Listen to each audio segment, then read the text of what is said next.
Your thoughts on week Okay, practice? excited about another opportunity. Our team, I felt like early in the week, it was a very physical, emotional game on Saturday. It took us a couple of days to get back in rhythm, but I feel like we're in a good place. The guys are practicing at a high level, and we've had a good week of practice, and we need to. It doesn't take much to get our team's attention. You look around college football, and there's 2 FCS schools that already beaten 2 Power 5 schools, and I believe it's 8 FCS schools have beaten Division I schools. So this is a good football team coming in here to play well. They were picked to win their division, I want to say, or their league in the preseason. So very good football team, but again, we are focused on us and playing our best football.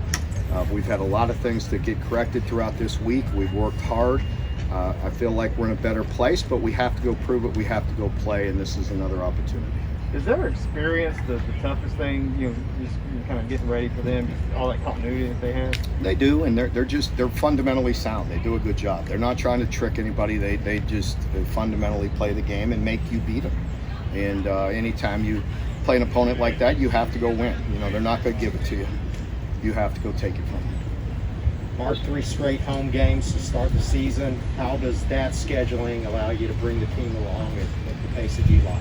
Yeah, I mean, it's exciting. I understand we have quite a few tickets sold for this game, so I'm excited to see a good, strong crowd out there, and another opportunity just to go play, home or away, whatever it is. We need to be ready, and this is the next opportunity. So in my book, it's the biggest game of the year because it's the next game. If you had to be at home, like say you weren't coaching the team for whatever reason, would you be able to figure out how to watch the game? Seems like some people are confused how to do that. Well, it's my understanding that they better get used to it because we're not alone on this. So it's not just Kentucky. Everybody in the SEC. I think there's 3 SEC games on this same format this weekend. So we're not alone, guys. So you need to figure it out, and I know I do as well because I got to tell my boys how to watch it. So I think we'll be able to figure it out. Mark, as you all look to build some depth at linebacker in particular, how are those 2 transfers we haven't seen, Justice and Luke? How are they coming along? Are they to a point where they can help you guys get out there? Yeah, they both may play a little bit, and both doing a good job. Luke has helped us a lot on special teams, and Justice is coming along and should be able to help us.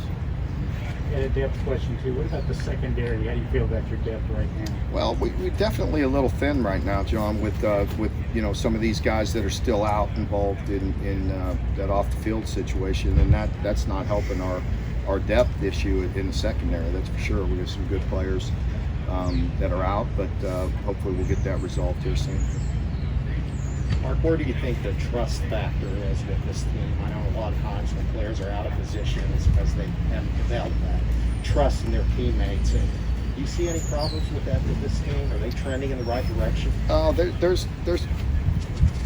There should be no problem with that. That doesn't mean we're always going to do the right thing and don't make mistakes. We definitely make mistakes like most teams.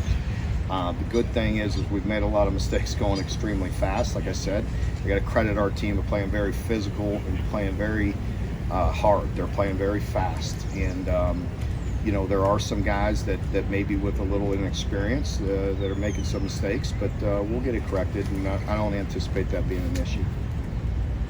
We have good coaches, and they've worked hard this week to get them back in shape.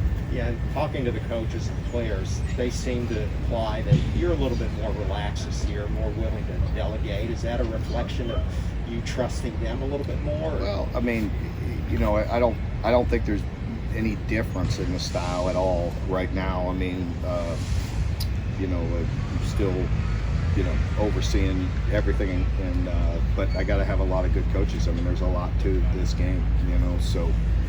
You have to rely on good people, and you have to hire good people, or you don't have a chance, believe me. So, it's not much different for me from year to year. It sounded like talking to Liam the other day, there was obviously a big emphasis on ball security this week. How did the guys respond to that in practice? Yeah, it's just a point of just that, of emphasizing it and going through some fundamentals and doing it. These guys will do what we ask them to do. And you know, what we emphasize, they generally do. And, you know, so, you know, we'll cover all of our bases on that. There's some talk about expanding the signing class to make up for transfers, maybe up to as many as 7 transfers. Would you be in favor of that? I would be. I don't think there's any question something needs to be done. What that number is, I'm not sure. You know, I think, I think all of us, you know, have a hard time, you know, getting to 85. You know, with guys leaving early for the NFL draft, with transfers and with things of that nature, it's hard to work at 85.